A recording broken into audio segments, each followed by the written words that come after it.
This week on Dig Me Out.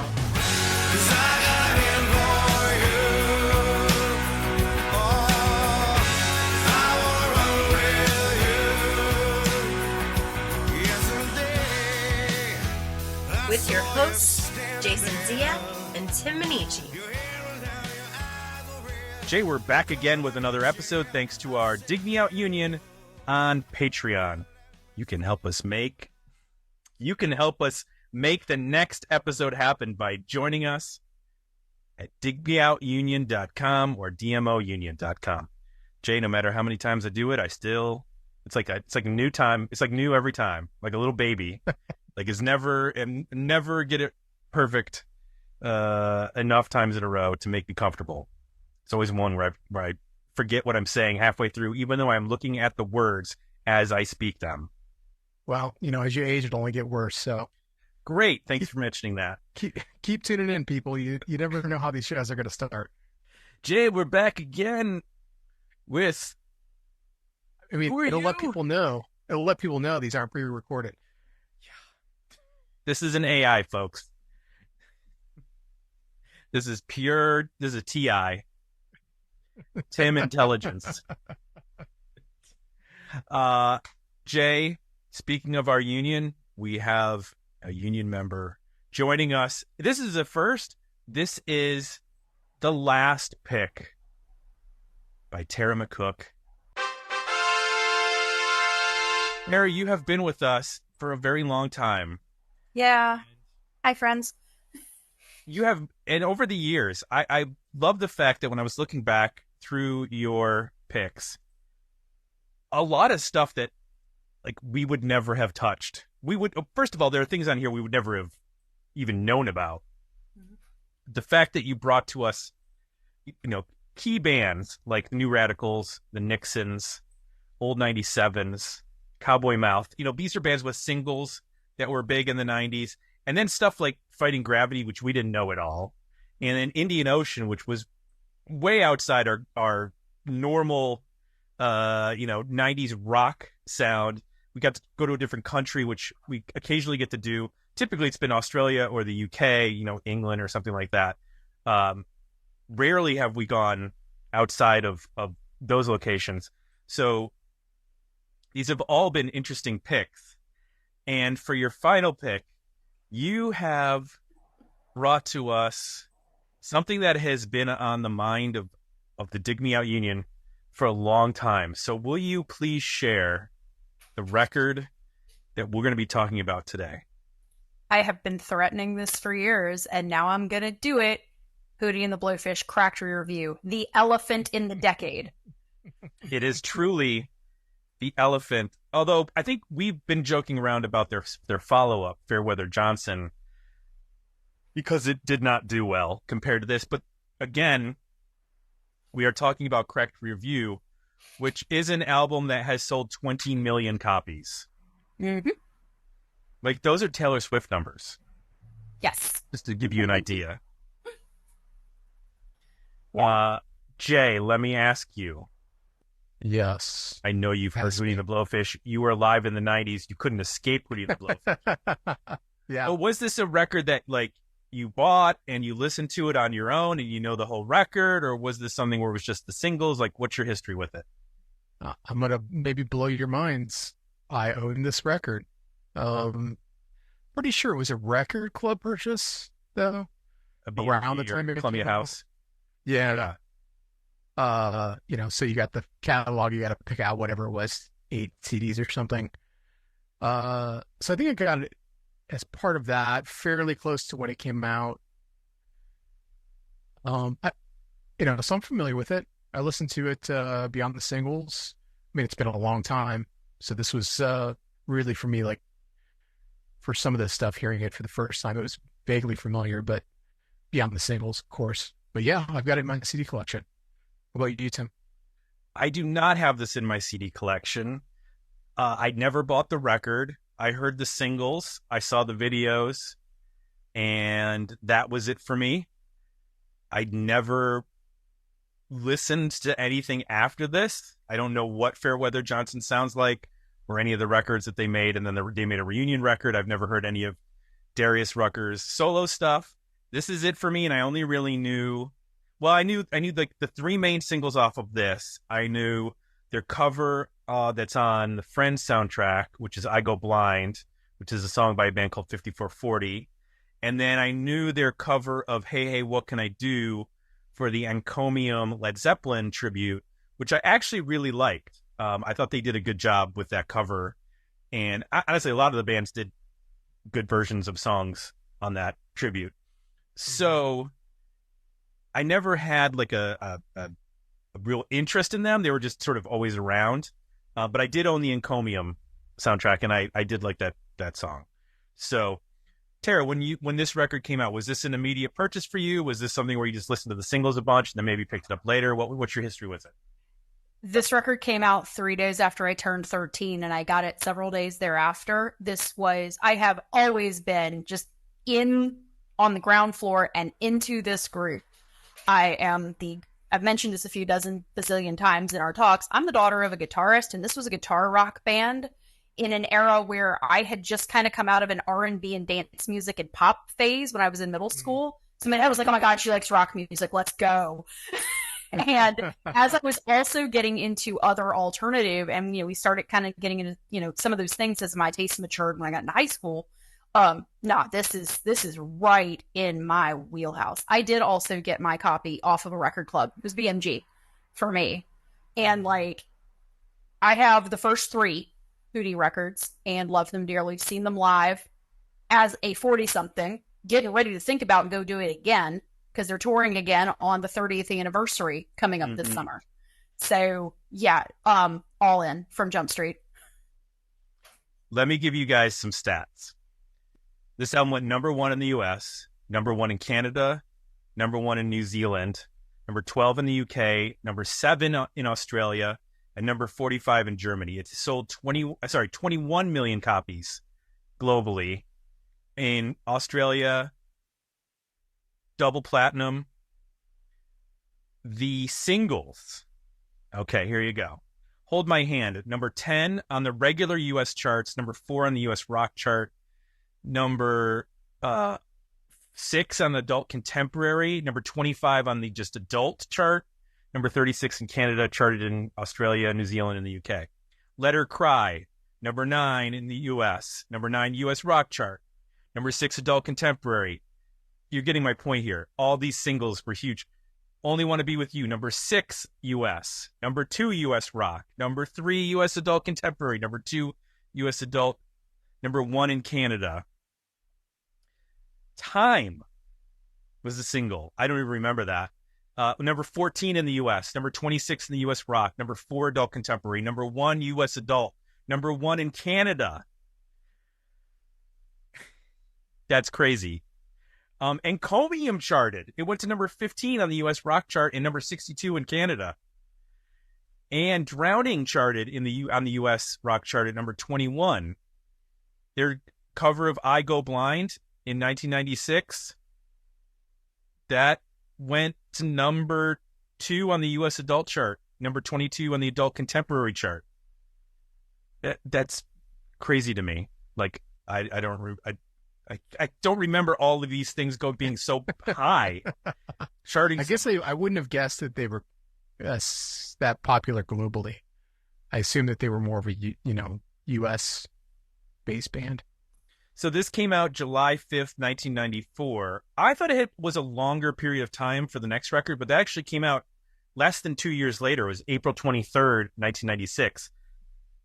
Fairweather Johnson went to number 1 in the U.S., and it's triple platinum. Now, triple platinum after 21 platinum, there's no way. I mean, it doesn't matter what you do. You're never going to achieve that again.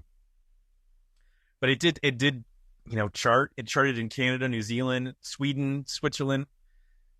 I don't know a single song off of that. There's a bunch of them charted. One of them went to number 1 in Canada. Again, Canadians love Hootie and the Blowfish, which I did not know that they had a great love affair with this band, but apparently they did. The backstory on the band, it's actually kind of interesting. I didn't really know anything about them. They formed in 1986. Think about that. They were together Wow. for 8 years before this actually happened. They know formed in college when they were at the University of South Carolina. Darius Rucker and Mark Bryan were freshmen, Mark Bryan being the guitar player. And Darius Rucker, as a freshman, was in like the dorm shower singing. And Brian heard him and said, "Hey, man, you have a good voice. Do you want to start a band?" Like, first of all, I'd be a little weirded out that somebody was listening to me sing in the shower, but that's how they. So they ended up. Mark Bryan's friend from school, Brantley Smith, came on as drummer, and then they also met a guy named Dean Felber, who became the bassist. So basically, from 1986, they were the band, and then Brantley Smith ended up leaving pretty quickly, and Jim Sonfeld came in and became the full-time drummer. So for the entire run of this band, it's been Darius Rucker, Mark Bryan, Dean Felber, and Jim Sonfeld. They played bars for years while they were in college, and then after college. They called it like the SCC circuit, just all the SCC colleges, just playing all the towns. You know, I'm guessing that's like South Carolina, Georgia, Alabama, the Panhandle in Florida, all that stuff. So they're just constantly playing. They ended up recording in 91 to 92 a couple of cassette demos.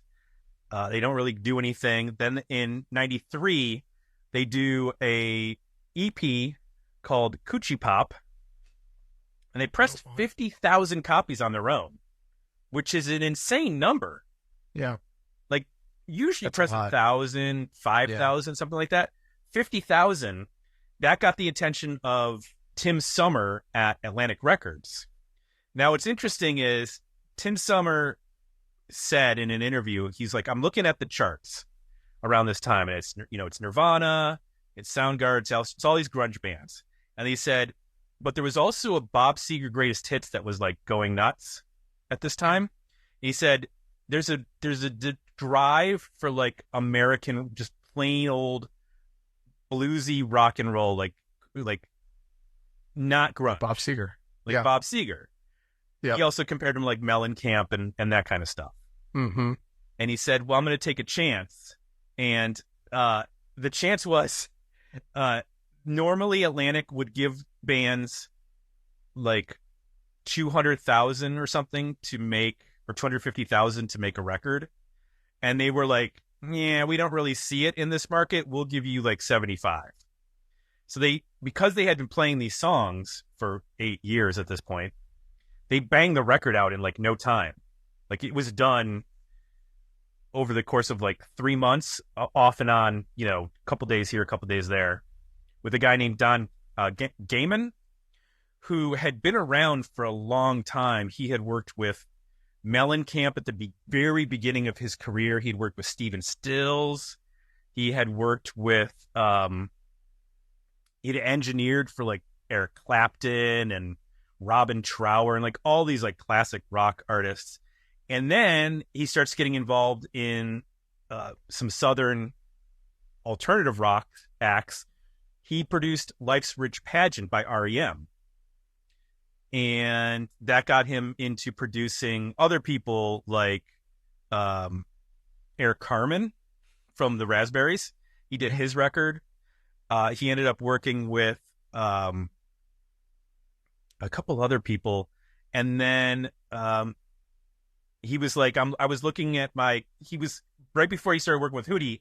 He hadn't really done anything for a little while. And he was like, I'm looking for a new project. And Tim Summer ended up reaching out to him. And that's how he ended up getting on board. So they had this like guy who had a grip on what it meant to make like just a straightforward rock record. And they knocked it out. It was 28 days they spent, 20 days of recording and 8 days of mixing over 3 months. And like I said, it came out on Atlantic. It this was like a grower. I mean, it came out, it had a couple big singles. The album came out, let's say July 5th. The first single wasn't actually even released until July 18th, which was Hold My Hand. So there was no pre-album single released because Atlantic didn't think they were going to do anything. Mm. And then there was a really big push into the next year because Let Her Cry came out in December of 94, which was a big single. And then if you remember, Only Want to Be With You, that had a big video because it was tied into ESPN. And like there's a reference to the Dolphins in that song, The Dolphins Make Me Cry, which is not a reference to the seafaring beasts, but in fact the Miami Dolphins, because Darius Rucker is a Miami Dolphins fan. So they got like hooked up with ESPN, and they were constantly played as bumper music on ESPN because of that, which just again like shot them through the roof. You know, they were like the band, like they would be on ESPN talking to like Keith Olbermann and Dan Patrick and all those guys. I remember this period so well. And so this was re-released in 2001. There was a DVD audio that was released with a live performance. And then there was a 25th anniversary, 2019, with B-sides, all of their album recordings from all their EPs, which had different versions of these songs. And then there was also a 1995 concert that they performed at. So one interesting note is in the song Only Want to Be With You, Bob Dylan has a songwriting credit on that, because in the lyrics of the song, they quote the song Idiot Wind, which is on Blood on the Tracks. And so they reached out to Bob Dylan ahead of time, and they were like, yeah, no problem. You can use it, because they didn't, again, nobody thinks this band's going to do anything. Then this song explodes, and Dylan's company's like, publishing company's like, we're going to need some money for that. So they ended up paying him $350,000 and then gave him a songwriting credit on it. So he gets, I guess he got retro songwriting royalties, and then anything going forward plus a $350,000 payment. So that's where the album ended up. They ended up, like I said, releasing Fairweather Johnson in 1996, Musical Chairs in 1998, the self-titled album in 2003, Looking for Lucky in 2005. Then they went on hiatus. They didn't break up. Darius Rucker did an AOL chat in 2006 or so and said, we're going on hiatus. We're not breaking up. I'm going to do some solo stuff. And that's when he started pursuing a country career. They got back together in 2019 and released Imperfect Circle. So that's pretty much the history of the band. There is some interesting notes on their Wikipedia about the fact that when they signed to Atlantic, they were allowed to start their own record label, which was called Breaking Records. You know, a lot of times the labels would do this at that time. Like people that were in bands would essentially become A&R, and like while they were out, they would find bands. They actually used it to release bands that they liked. So there's a Meat Puppets album that came out on their label. Jump Little Children released an album on their label. Yeah, band review. Yep. They only kept the label for like 5 years, but they did put out some interesting records. And then the other thing that was interesting is how much charity work the band's done. Tim Summer, when he was an A&R rep for Atlantic, wanted to sign the Gits. And we've talked about the Gits. Mia Zapata was murdered. And they ended up playing a charity show for her. When they did, like, afterwards there were like charity shows for the event, for what happened. And then they also did work after Hurricane Katrina. Like they went and helped rebuild houses, and they have a regular golf tournament, I guess, to raise money for various charities. And then they've done a lot of like performing overseas for troops via the USO. And so they've done a lot of interesting charity work over the years. And I'm trying to balance the good stuff with the comments that we're about to get to, because the comments from Patreon were a little on the negative side. I don't think a lot of people in our community are big Hootie and the Blowfish fans. Richard Waterman said, now there were some like mixed reviews. So like Richard Waterman said, by no means a huge fan, but I like I Go Blind and Drowning. Again, I Go Blind is a cover. In my opinion, Musical Chairs is their best album. And then he said Fairweather Johnson for episode 1000. Willie Dillon said, well, I would never go out of my way to listen to Hootie. I don't really mind them that much either. It's kind of a middle-of-the-road dad rock. It's certainly a lot less painful to listen to than what's on the radio today.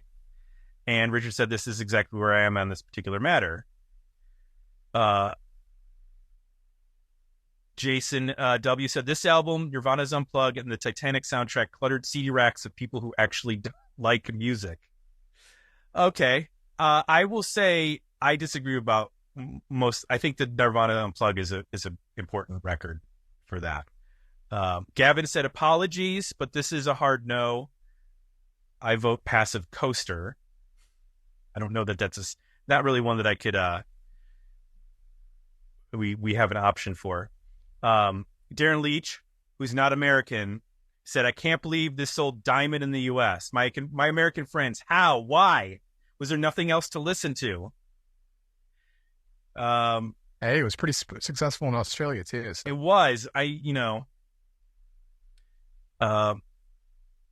Keith Badge said, I tried to listen to it. I did. I like the radio version of Let Her Cry, so I can at least give it a decent single based on that. Maybe there's at least a better EP here. Adam Rogan said, I saw a lot of these when I worked at a used media store. I always liked the very 90s album cover. While it's not my cup of tea, they're good performers, and I can see why they appealed to so many people. I say the singles plus Running from an Angel is a nostalgic, better EP. Jeremy Mann said, decent single only because Ian's shiny drink coaster is not an option. Now, Ian did have some negative comments. I'm going to try to boil them down. He said if there was ever an example of for the sole purpose of file sharing to exist, to take away money from a band and a label causing financial ruin, it is this. I think that there are more egregious examples of that, but I tried to remember if I ever knew someone who owned this album in high school or university, and I came up with nothing. Might be a mental block, but I'm sure I would have remembered the ridicule I would have given them. The only redeeming thing I could come up with is Hootie is the band that helped introduce and give exposure to the awesome Canadian band 5440 to American audiences. I'm not going to... Some of this is pretty harsh. I'm gonna skip some of that. Sorry, Ian. I know you put a lot of work into this, but I don't want to turn this into. He said this isn't a decent single or coaster. It's plastic. Whatever. So Ian did not care for this record. That's okay. We expected that. There's a lot of records that Ian has not enjoyed. But what matters here? What matters makes it sound like their opinion's not important. What we need to talk about, Jay, is our opinions on this record, because you've owned it and you've listened to it. I've never listened to the whole record. So okay. I'm coming into this somewhat fresh. I know the singles front to back. Yeah. But so tell me one thing that worked for you on Cracked Rear View by Hootie and the Blowfish. Well, what I hope we can do here, at least you and I, me coming back to it, we're hearing it, is like kind of get beyond the image of the band that was created over time for a lot of other reasons, mostly just being popular. You sort of get people want to tear you down once you get popular. And I think then that casts a shadow over like whatever the actual music is. So hopefully there's a chance to kind of just like forget all that and just listen to the album for what it is. So that's where I'm coming back into it. Obviously I know the singles pretty well. So I'm focusing more on the album tracks that I haven't heard in a long time. I think what just hit me right out of the gate, obviously, is, I mean, just how well written these songs are. And this is remarkable for a debut album to be this well crafted, produced. It's got great hooks. It's got great harmonies. It's very, dynamic for being a straightforward, pop rock album. They do some sophisticated things, and in the ways they build up to choruses. He typically varies his verses too, which is nice. Like his delivery and sort of cadence or energy is different, in the second verse than it is in the first. Just a lot of like well-crafted aspects of all of this. I didn't realize they were together for 8 years. So that makes it more sense to me of how they could get to this place for a first album. I just don't know that there are many first albums that are this well crafted from at least a pop songwriting standpoint that we've reviewed. So that's the first thing that hit me out of the gate. Now, as I listen to the album tracks a little more intensely, the thing that I liked is, I was kind of surprised that this band can bring a little power, a little like weight in the right moments. And I think that goes a long way. Hannah Jane right out of the gate. I love the guitars in that song. Just a great tone, just some nice big sounds. There's some cool bends that he does in the accents.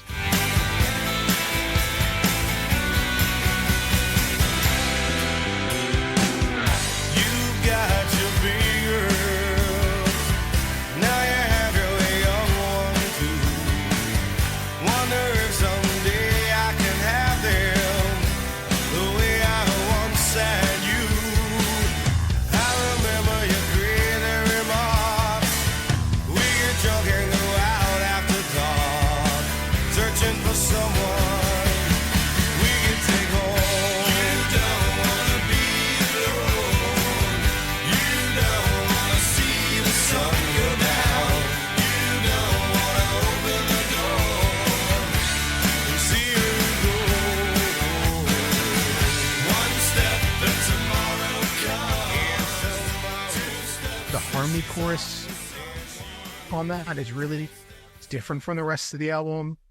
I was trying to figure out what it reminded me of. It sounded a little bit like when Kiss would do like power pop in the 70s, like the way that their voices went together. It kind of reminded me of that. I did not expect a Kiss reference in this episode, but thank you for. Well, I think they're Kiss fans.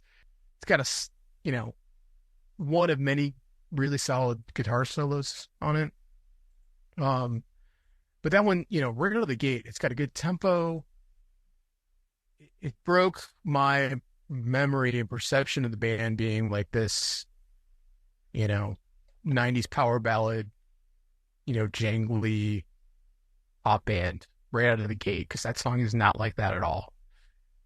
Then Running from an Angel is another example where they bring in these violins that give it this kind of southern charm and disarm you a little bit. It's a little sad feeling, and then you get to the chorus and it's these chunky power chords. It's dynamic, it's big, the drums really dig in and deliver. I think that's a good example of just a really nice contrast, and it's got a little weight behind it in those choruses that help offset the verses that are a little more that southern rock or country kind of feel. Drowning It is another example. That song actually reminded me of Pearl Jam 10 era stuff. Once you get into the verse, it's interesting because it starts with this like harmonized guitar part, which is really cool. It almost sounds like Thin Lizzy, like with the two guitars playing. Then it gets into this groove, and to me that groove, I was like, man, this sounds a lot like Pearl Jam 10.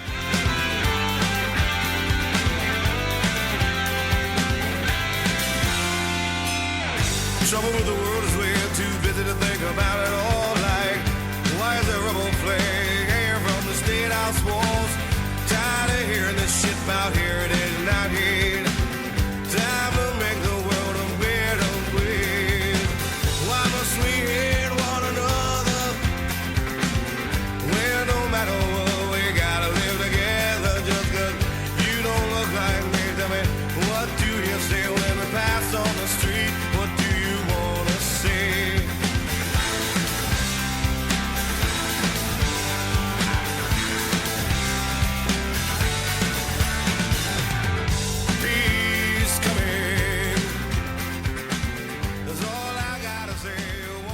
And then the lyrics bring some weight with, they're dealing with hatred and racism. And, I was kind of really impressed with that song, and I had totally forgotten it was on this record.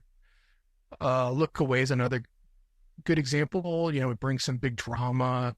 It's maybe the best vocal performance on the record. It really shows just how strong of a singer he is.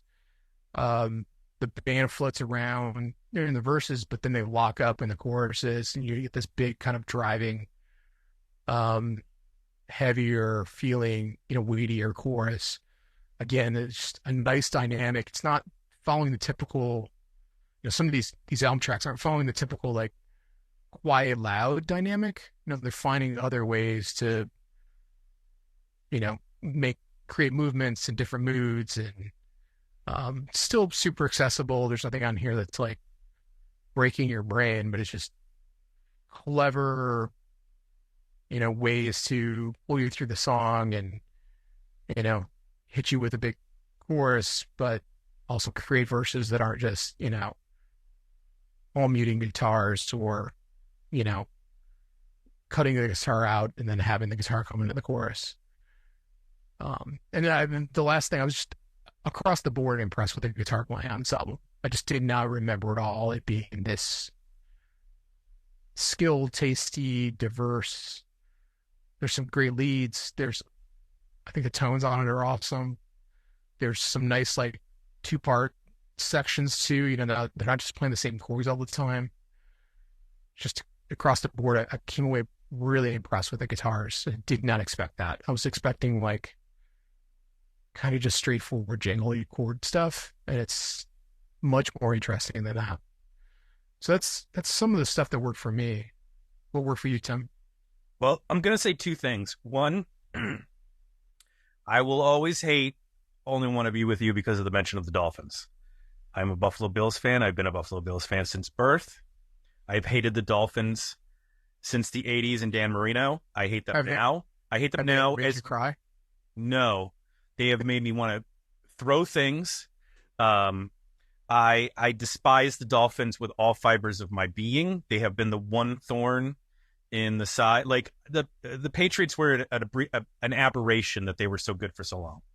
The Jets are a non-factor. Fuck the Jets. They're garbage. The Dolphins drive me insane.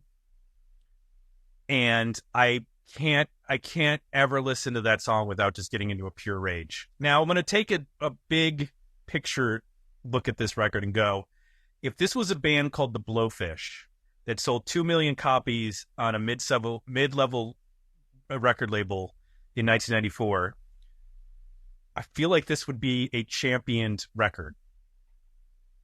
Looking back, I feel like the damage done to this record was its overexposure.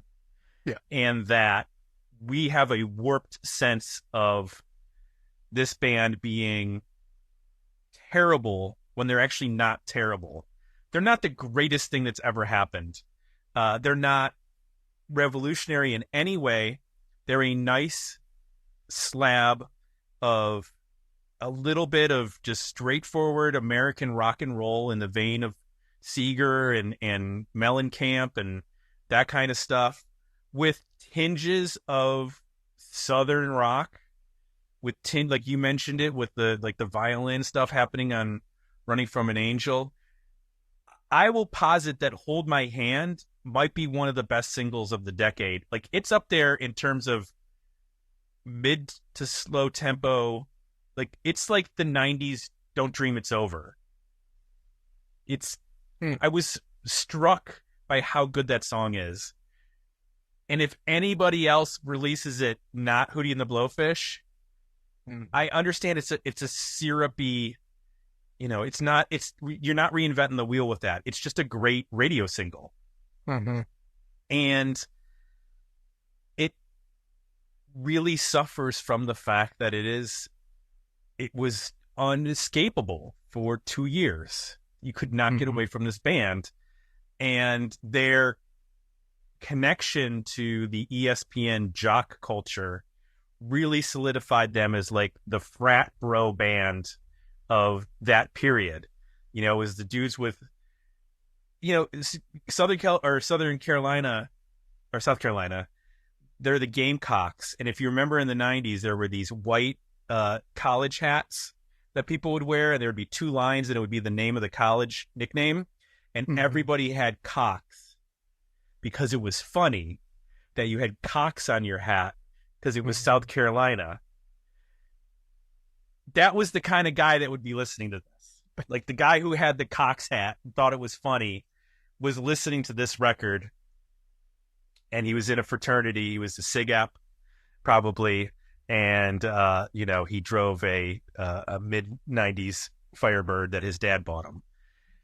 All I'm saying is the crowd that listened to this album on repeat did not do it favors in terms of like the mass audience. Now, I'm sure like there were people that probably came up with this band on that touring circuit that like knew them before they were ever popular and were blown away by the fact that everybody else caught on to this band.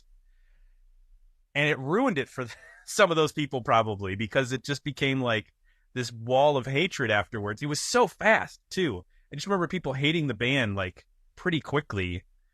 And I think in retrospect, that was probably just our need to just take people down after they become successful. Yeah. I don't think it's anything to do with, it's not them as people because they appear to be good people. They appear to be like average dudes who do nice things. They didn't, there's nothing offensive. And if anything, I was surprised by the depth of some of the songs. Like you mentioned Drowning, like he opens that song up with trouble with the world is we're too busy to think about it. All right. Why is the rebel flag hanging from the State House walls? They were talking about that 20 years before people were talking about taking down the Confederate flag from places. And he's got the, there's a lyric in I think it's like the 3rd verse where he says, why must we hate one another when the people in church tell me you're my brother? You don't walk like me. Said, you don't talk like me, saying, go back to Africa. I just don't understand. I mean, I did not expect that on the Hootie and the Blowfish record. I was completely floored that this was, and when you think about it, you go, okay, yes, Darius Rucker has a much different worldview than a lot of the people that at the time, because he was in the South in the late 80s and early 90s in a touring bar band. I'm sure he had to put up with a ton of shit from people that were just terrible. That were just terrible people. Mm-hmm. So it was a really eye-opening listen. I'm not going to say like, oh, this album is a masterpiece now that I've reassessed it, but like I don't necessarily agree that this deserves vitriol the way that I can think of some other records that are popular and horrific that deserve more vitriol. Yeah. Well, I think music is also about identity. So as a band breaks and you start to see like it associated with things, people, brands, make your list. You start to also think like, do I want to identify myself with that?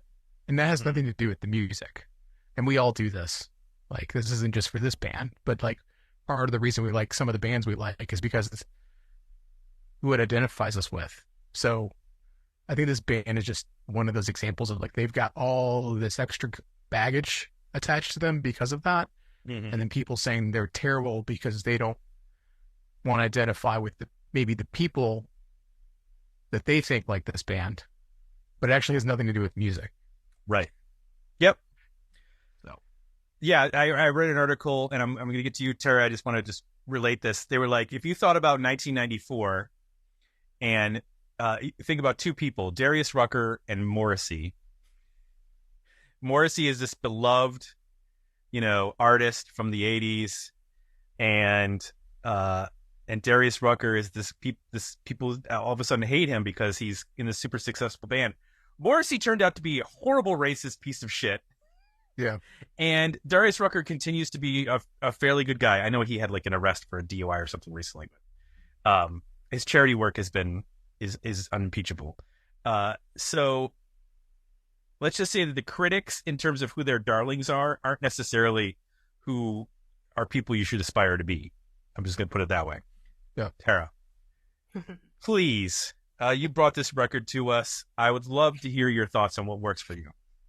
So, y'all kind of touched on it, but Darius Rucker's existence is one of the most punk rock things that has ever happened, and I will tell you why.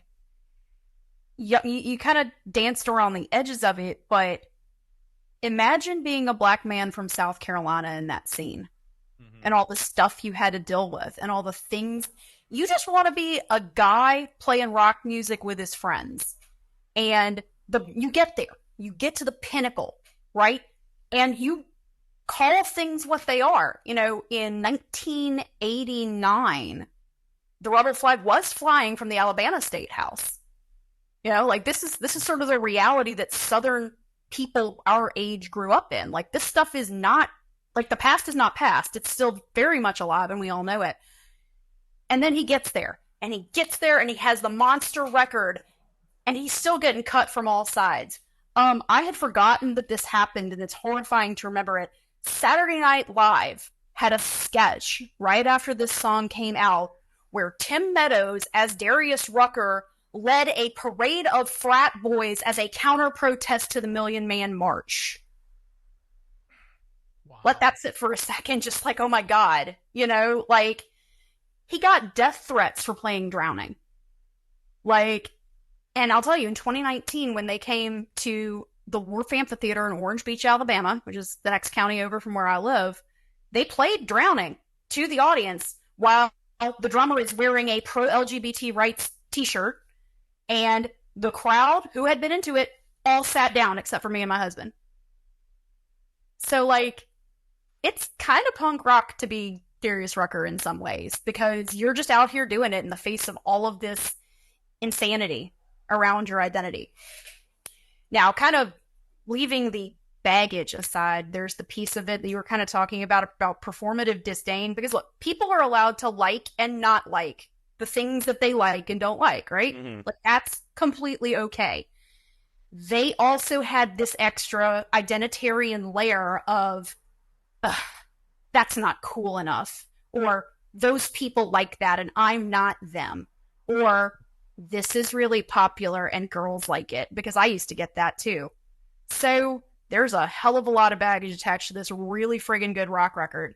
And it's nice to actually part the curtain and talk about the fact that when you put that, back in the day, when you put the CD in the player and hit play, drum crack, riff, and Hannah Jane just rips off. That is one of the, like, still to this day, one of my favorite musical moments, because you know what you're here for. You're, like, rolling the window down and you're hitting 15 over the speed limit. Like, let's go. This is a rock record.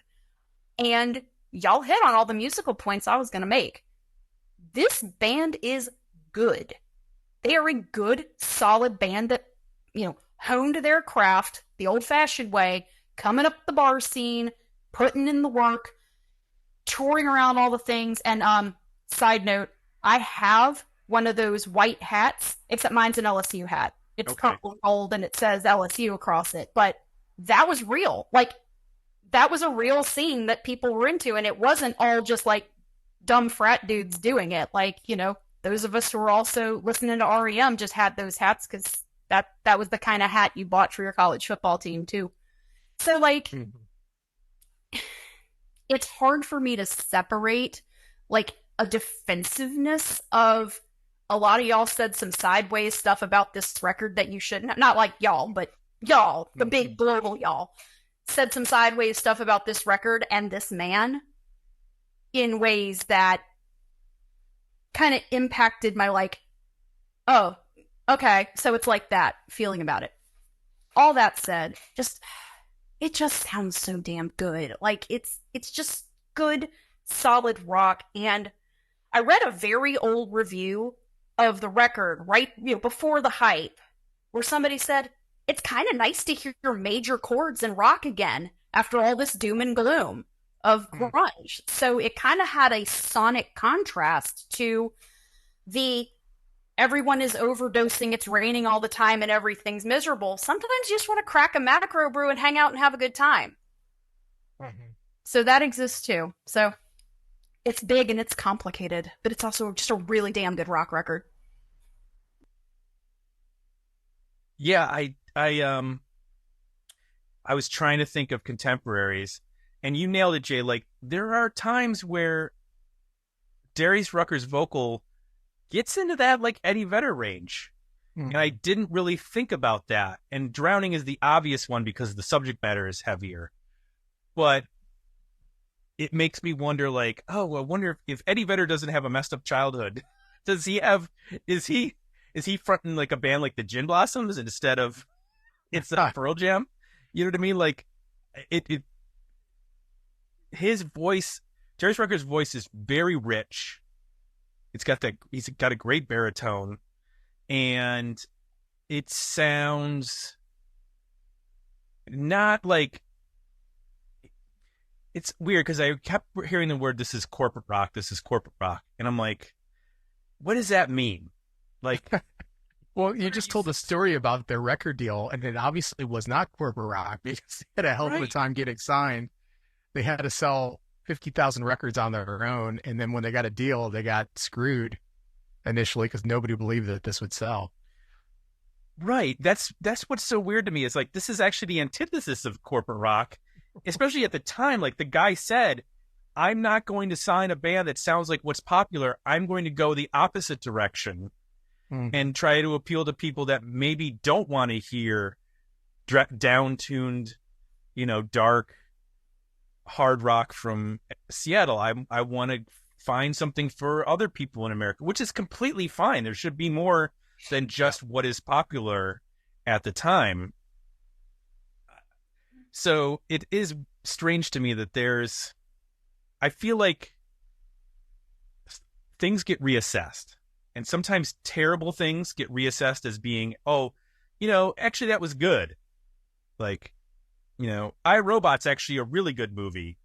No, it's crap. you just watched it on TBS 40 times when you would watch movies whenever you would turn on the TV on TBS. No, it's a bad movie. And I feel like sometimes there's things that need to be reassessed in the opposite direction, where we need to go, people dumped on this at the time. Actually, we might have been a little harsh. We might have gone off the deep end a little bit on criticizing this record. Now, that's not to say this is not a perfect record. What doesn't work for you on the album, Jay? Well, one of the things I think that stuck with me was Only Want to Be With You. Probably for the reasons you mentioned, Tim, like its placement and ESPN, and my memory is that was the biggest of all the singles. I don't know if that's the case or not, but it's the one that like stuck in my brain as identifying what this album is.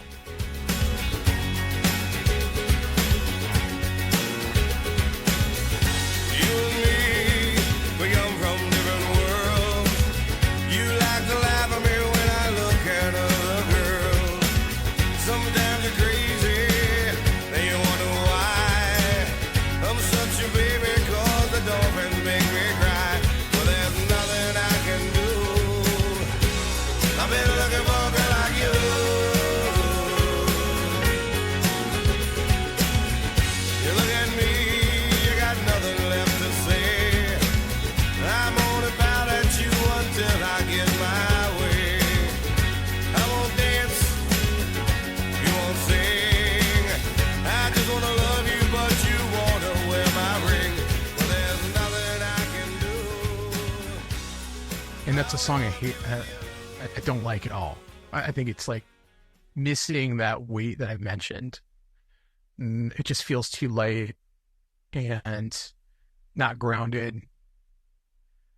It just doesn't have a genuine emotion behind it, which I could find in even the other big singles like Let Her Cry and Hold My Hand. Like, I could sense real emotion there and depth to it. And Only Want to Be With You just sounds like it's just a step too far. I'm with you, both of you, on it's good to have things that, aren't so down and dark and dour. But I think on this record, they were like walking this line where, it's got a little bit of depth to it and weight, in the right moments, either lyrically or musically, just enough to, I think grab you a little bit by the shirt collar and say, hey, this is worth listening to. Only Want to Be With You. I just never have that moment. And that, unfortunately, is the song that like sticks in my head that I identify with this record. And there are some other songs that aren't as quite like that, but they just don't get to the same place, or get to the place that I want to. The only other thing I would say is, I kind of like him when he gets out of the Eddie Vedder style singing. I heard it a lot on the record. It's mostly like the marble mouth stuff, like kind of over singing at times. And I like him better when he's just like in his tone and just delivering a crisp melody. And there's some just extra stuff going on here from time to time that it just reminds me of the mid-90s so much.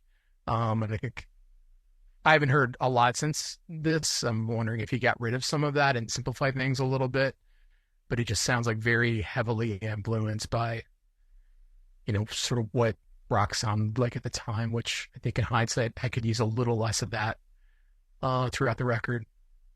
What didn't work for you, Tim? It's safe in the production choices to a degree that makes me go, I know you don't have a violin live, but you put it on Running for an Angel. So wouldn't it be cool if you added a cool slide guitar on this song? Or what if you added a pedal steel? Because there's this country Southern influence that I feel like on the album tracks, they could have dug into a little bit more. I just would have liked a little bit more personality that you could bring out in the studio.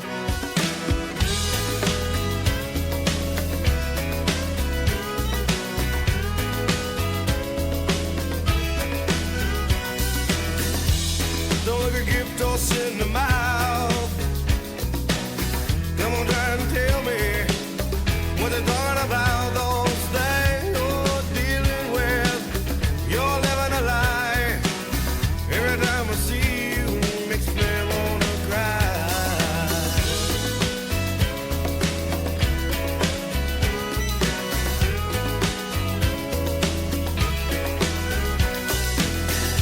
Times we laughed and talked, seems like yesterday. And then you let a white horse come and take you away.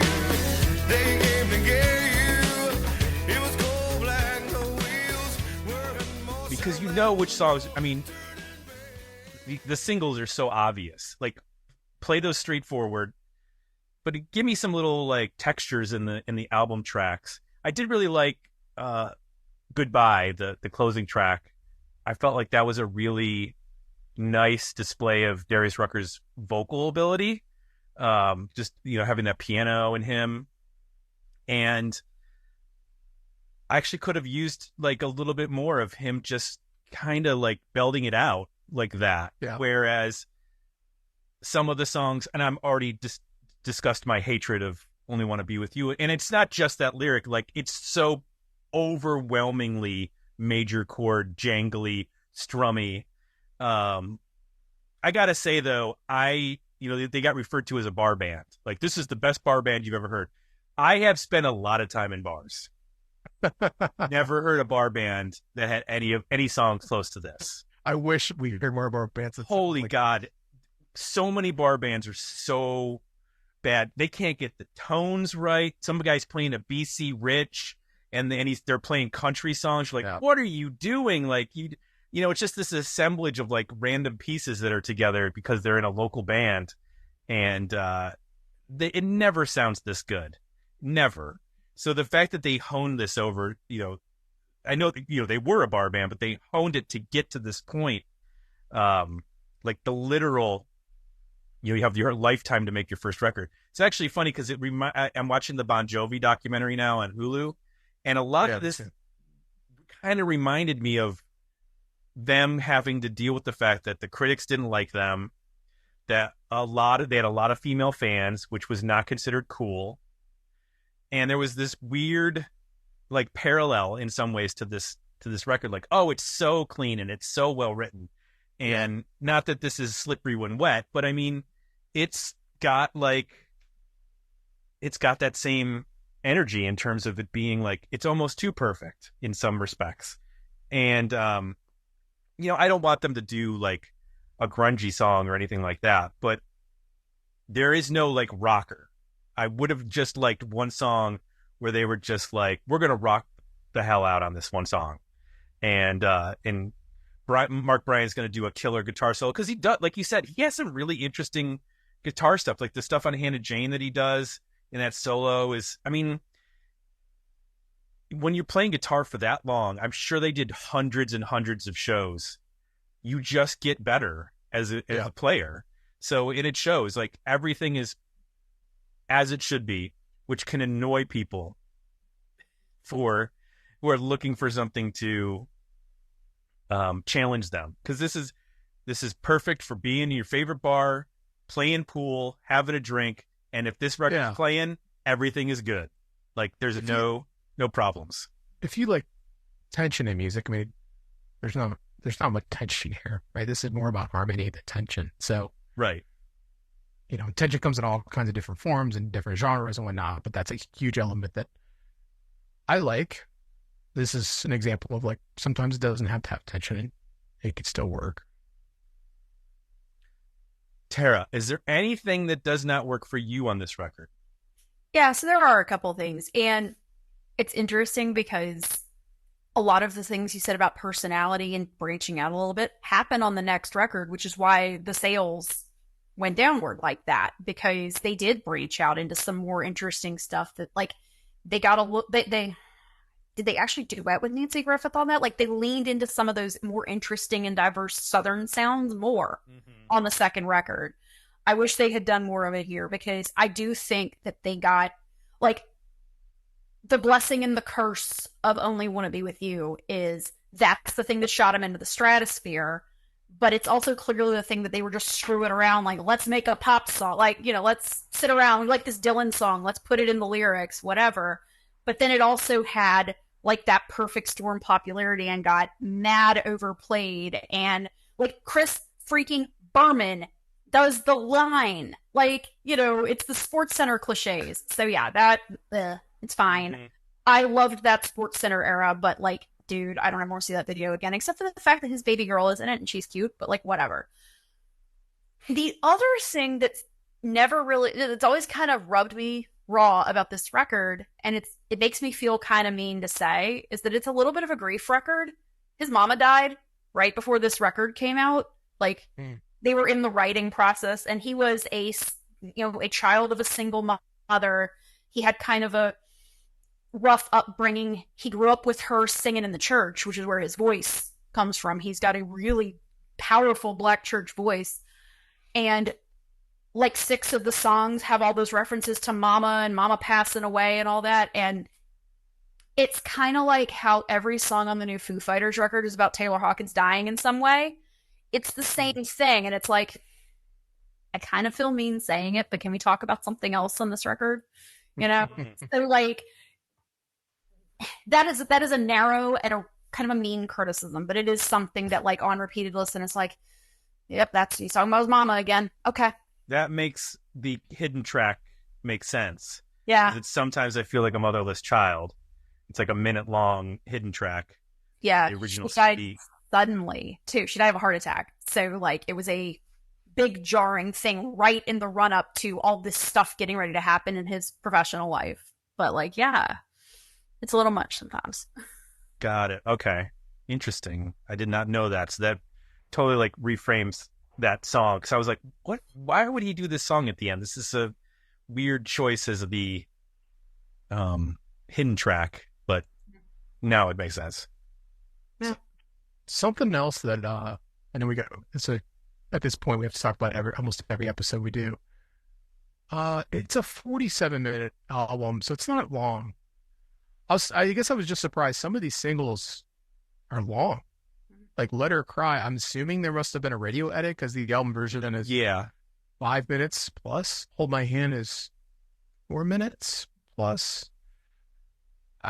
Time is long. It's almost 5 minutes. There must have been radio edit to those. I was kind of surprised just looking at the singles and how long some of those were. Yeah, they chop a minute off of Let Her Cry for the Yeah. radio.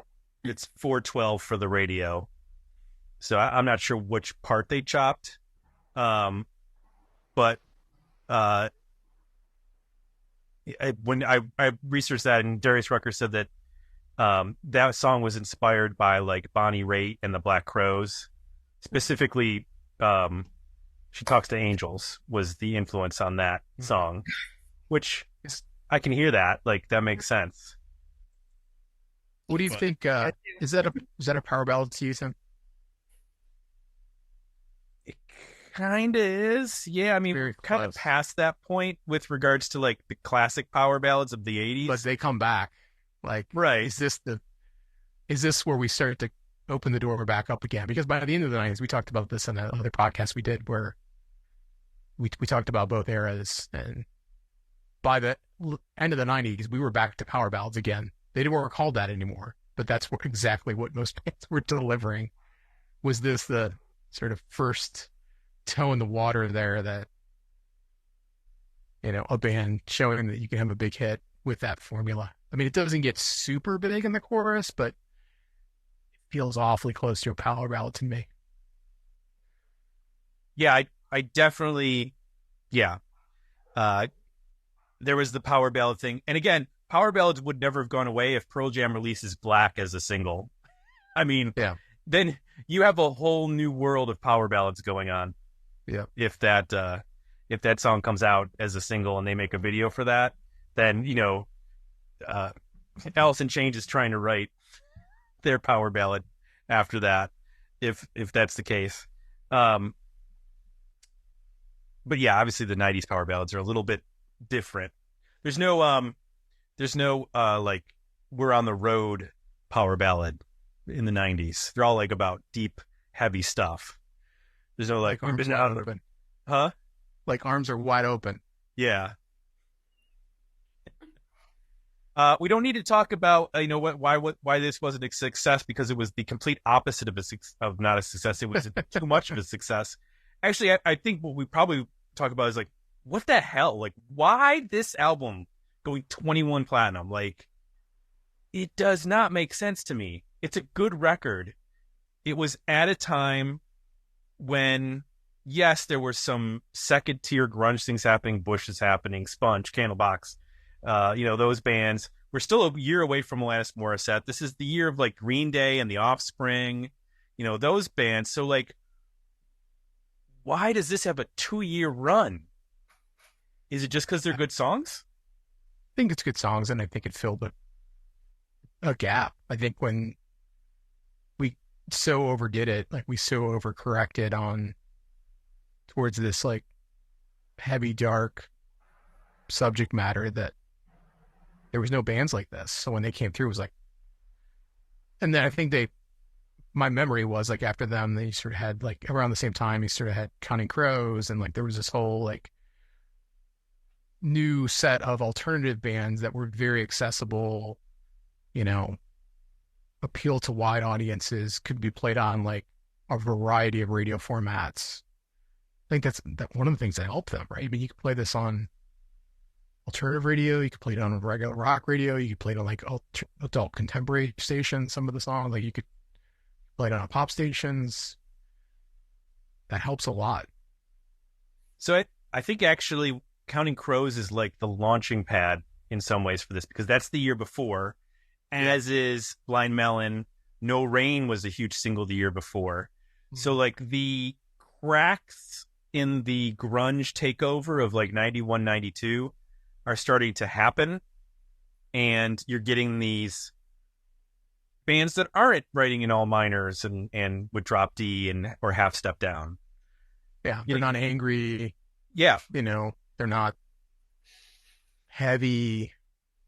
I think you still argue like some could, fit in the alternative bucket in some way. Like there's something a little bit different about them, but yeah, they're definitely filling a need. Yeah, when I was, in the moment down here in the deep, deep South, there like First of all, it's not that surprising that Darius Rucker took this sound and kind of tweaked a couple things and layered on some auto tuning and became a country singer. Like, the popularity taps from the same roots. A lot of people I know who like Darius Rucker and country were also real big into that kind of straight ahead sound. Like, the power of hell yeah, brother is real in making, kind of elevating some of that. And they were massive. That SEC tour that you were talking about at the beginning, they were massive at the big Southern colleges. And like the people who graduated high school 5 to 10 years ahead of me brought Hootie back home from college. And like that sound they were like, this is the wave, man. This is so awesome. And they were also people who were like still listening to college bands and like new wave, but they were also really all over this. So I think like, Yeah. There's something about just like you hit a nerve. Right. Yeah. That's interesting. I guess I hadn't thought about them building up a fan base so deeply so that when this record comes out, they kind of have a built-in fan base in a large region of the country that is ready for and excited and ready for them to put out this big record. Even though the label didn't believe in it, they didn't really understand what they had, which is interesting. It's like it's ready to catch fire, right? It's like as soon as a station picks it up, you've got all of these people already ready and excited about it. You don't have to like get them familiar with the band. They're already familiar with the band. Right. When I was going back through the listen, one of the things I wrote down was the A&R men don't know, but the Southern kids understand. Like, it was, like, especially back when the monoculture had a little bit more power, there were a lot of people who just like felt like, aside from country music, nobody ever talked about us except for Hee Haw and Green Acres and whatever. And so like bands from the South, when they hit, like everybody I know who's into rock music from the South loves REM. Everybody loves it's another one of those Southern bands that like came in a wave. We had the Southern rock of the 70s, and then it kind of like echoed again, That's interesting because growing up in Western New York and then in Ohio, I never thought of REM as being Southern. Like, to me, they were just an alternative band. Southern to me meant the Allman Brothers, Leonard Skinner. Mm-hmm. Like, that was pretty much all I understood. Is George Thorogood from the South? Like, cause I don't think so. No, I have no idea, but it sounds from like New he Jersey. Was he from New Jersey? Or But he leaned on it. Delaware. But he had that blues sound that I associated with for some reason. And that was it. That was like all I understood as far as Southern music. But that scene, I mean, Allman Brothers came up in Macon, Georgia. That's right down the road from Athens, and that's REM. That's the B-52s. Right. That's Powon. That's like, and Southerners of a certain age and vintage and who are into alt rock are fiercely defensive of it. They are ours. Losing my religion is something our grandmamas said when they got mad. Like, so what you were saying about identity, about like the frat rock thing, the other side of it is, but no, they're just Southern kids who went to college. Like that, there's the other side of that coin too. Right. Interesting. I guess Can we talk about the band name for a second. Do we think that makes doesn't that name make them an easy target? Yes, it does. Like I said, they were just called the Blowfish, or something slightly less. It just makes it easy to. It's too goofy. It makes it too easy to kind of pick on them. It does, because then you think Darius is Hootie. You're like, hey, right. Hootie. Right.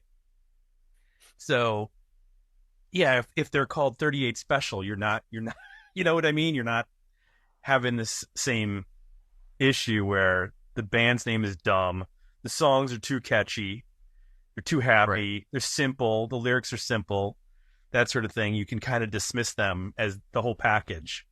Yeah, I'm not saying that's the main thing. It's just one ingredient that like just made it just a little easier to make a joke about them. No, I think totally. Yeah, I was just I looked up Southern rock. I forgot that Tom Petty was from Florida as well. He's from Gainesville. Oh, yeah. I always think of him as being California. Yeah. No, Southern hippies, man. My dad and Tom Petty grew up in the same musical scene. They used to tour the same bars, and Tom made it out, and Daddy made it to AAA. But yeah, there was the whole controversy about the Tom Petty Southern Accents record, which has since been reissued, but had the stars and bars, had the royal flag on it. He apologized for it later, but it's like Patterson Hood always says, the duality of the Southern thing. If we were sitting around drinking beers at a bar, I would talk your ear off for the next hour about that, but I'll spare you because it's like my pet thing. And side note, you can hear as I talk about this and I talk about home, the accent has gotten more pronounced over the time we've been speaking about it, because this is like identity. It's a whole thing. Yeah. Right. And I think a lot of people don't get that. So, especially when it comes to this band, like what they're coming from and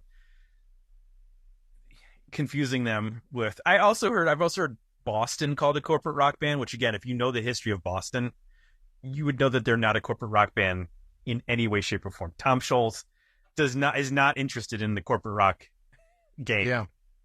That dude is totally off the rails of that stuff.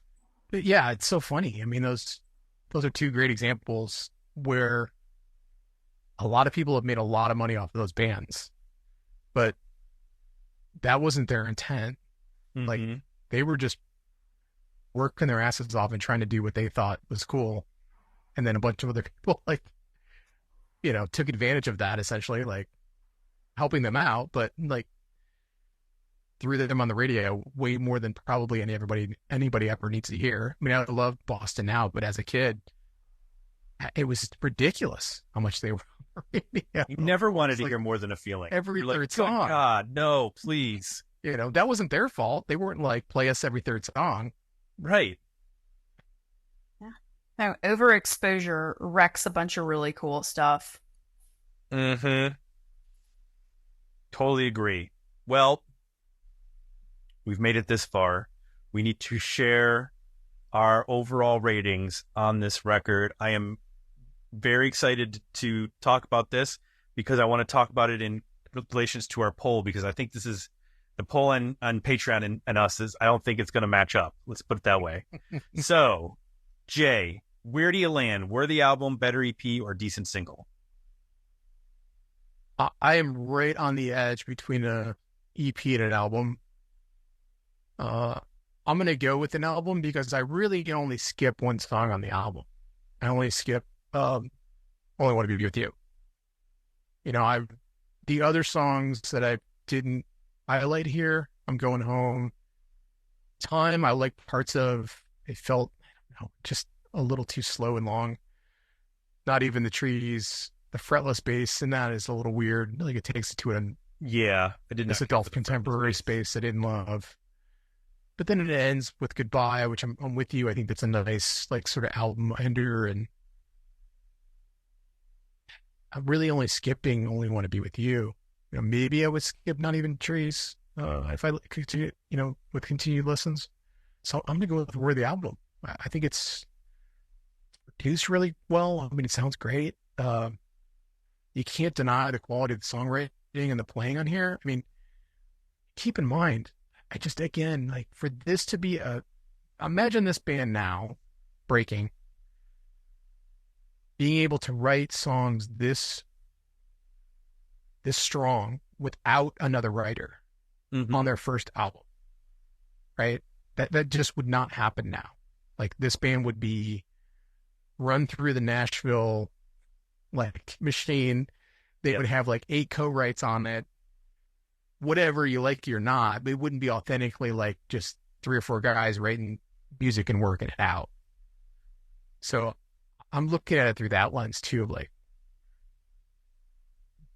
this, you can hear the hard work and the craft come together on this. And they're doing it pretty independently, which is very impressive for a first record. Where'd you land, Tim? I'm also on that line with you. I think I fall under better EP because I would really just love to tighten this up to an EP. already mentioned my disdain for All I Want to Be With You, but I'm Coming Home. I really hate that bass sound in Not Even the Trees. I don't like fretless bass. I don't like it in jazz. I don't like it in rock. I don't like anybody who uses it. It just sounds... it makes me uncomfortable, to be honest. Like, it gives me makes my hair stand up on my arms. So that's going away. I agree with you. Time is like half of a good song. So I'm probably dropping 4 of the 11 songs. So I'm down to 7. So that's a good 7-song EP. And then you can add in I Go Blind and Hey, What Can I Do? And you got a 9-song album with 2 covers on it. So there you go. So better EP for me. Tara, where are you at? This is one of my all-time favorite records, and it's the record that launched a ton of other things I love. You know, it launched the rest of their career, where the next 2 albums are fantastic. They really are. Their cover of Driver 8 they did a record called Scattered, Smothered, and Covered, where they just did a bunch of covers, and Driver 8 will like break your heart in 1,000 ways. It's a fabulous cover. They launched Edwin McCain, which your mileage may vary, especially when he started writing with Diane Warren.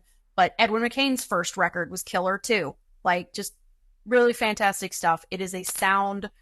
It sounds like home. It's comfortable. It's good. It's well crafted.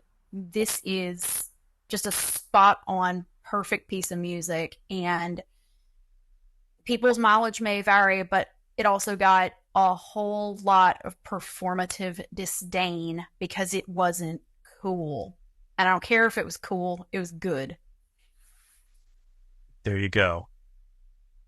That's the sentence on the Dig Me Out billboard. We don't care if it was cool. We don't care if it was cool. We care if it's good. There you go. Slap it on a t-shirt, Jay. $29.95. There we go. I'm glad that on your final pick with us, we get to do such an interesting record. This, I don't know that we would have ever gotten to this without you. And it was an educational experience as much learning about the band and their history and everything that went around them, as much as a musical experience, getting to revisit these songs. And I'm not going to lie, I might suggest Hold My Hand to the cover band that I'm in. Like, it would have never occurred to me, but now listening to it, I'm like, damn, that would be a great song to cover. Like, audiences would, I mean, it's a bar band song. Perfect. We're playing bars. Yeah. And one thing we didn't mention is that David Crosby's in those harmonies back there on Hold My Hand. Yeah, David Crosby is buried back there in the harmonies because that was around the time of the liver transplant and my dude needed some money, but it also sounds amazing. I just looked at the additional musicians. Yeah, that's right. Wow. Yeah. Fascinating. Yeah. Just like, it's just good stuff, you know? That's interesting. Well, thank you for bringing this to us. As I said, I'm glad we got to talk about it. I'm glad you've been a part of the union for so long and been able to contribute on episodes like this. And we're going to miss you, but nothing is forever, Jay, as they say. And eventually that will be for us too. We'll have to turn this over to our daughters and they will start reviewing albums of the 2020s. Oh, God. Yep. Or that's going to happen. It's probably more like we'll create AI versions of ourselves and just hand it off to them. That's true. We're just going to do that. We're going to this will just be a hologram. Automate all the album picks and feed it in all the reviews we've already done. But we are not consistent from review to review. Like, if you listen to that, it's going to be so confusing. It'll be like, I love the guitar on the first song. The second guitar sucked on second song. Third guitar good on fourth song. Seventh song 2, 4. Because the AI is going to be completely there's going to be like, for an hour, based on the number of ums that I have to trim out from both of us. Like that one. I want to remind everybody, our union, which you can join, is at dmounion.com or digmeoutunion.com. It's where you can vote on albums like this. And at the poll shook out, it's irrelevant at this point, but 15% worthy album, 23% better EP, 62% decent single. So our union was not in love with this record. But this post generated more comments than we've seen in a while. It did indeed. We usually get, a handful. This was deep on the post. And this episode is going to draw them like it's the perfect, clickbait. Hootie and the Blowfish, crack view review. The greatest album of all time? Tune in to find out. You won't believe what these hosts have to say. Here's these 5 magic tricks to help you enjoy cracked you. Trying to think of some listicle things. You won't believe who sings backup on Hold My Hand. So if you want to vote, however you want to vote, you can vote. But if you want to vote, you join us at Patreon. It's also for our monthly tournaments where 9 albums enter, 1 leaves. You can suggest albums for that at digmeoutpodcast.com. Go to the album review page and suggest your record there. You can also join us at Substack for the box newsletter and to check out our 80s metal podcast that is launched. We have 8 episodes out right now and more coming every 2 weeks with the 80s metal. We've got some interesting ones coming up for that. Some self-titled debuts like we've had already. Like I think 3 we've done that are self-titled. And we'll have more because people love to name their debut albums after themselves in the night. It's a very Led Zeppelin thing to do. Everybody thinks they're going to make Salty Dog 2, but you don't actually get around to it. Lastly, I was going to say we just did King's X, who vocally had some similarities to this record. Sort of a gospel background and soulful. Oh, yeah. Good point. Lastly, Apple Podcasts is where you go to leave positive feedback for the show. So for Jay, I'm Tim. We're out, and we'll be back next week with another episode of Dig Me Out. And see the teardrops in your eyes. So baby, while we're gone, let's figure